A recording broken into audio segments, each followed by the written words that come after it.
A first alert for parents of students in the Green Bay Area Public School District. District officials have confirmed hand, foot, and mouth disease has been detected in some of its classrooms. The district has alerted families along with providing them a flyer on the disease from the Wisconsin Department of Health Services. HFMD usually happens in infants and young children, and while it's not usually serious, it spreads very quickly in schools and daycare centers. You can get it by hugging, kissing, or sharing cups and eating utensils with someone who has the virus. You can also get it from touching surfaces with the virus on them. Symptoms of the disease include fever, mouth sores, and a skin rash. Health officials say rare serious cases can cause swelling in the brain, the membranes covering the brain, and even the spinal cord.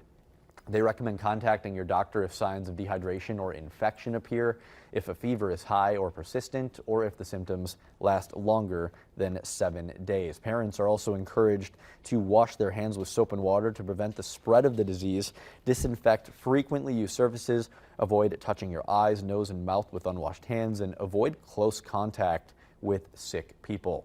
Health professionals say most people who have HFMD get better within 7 to 10 days.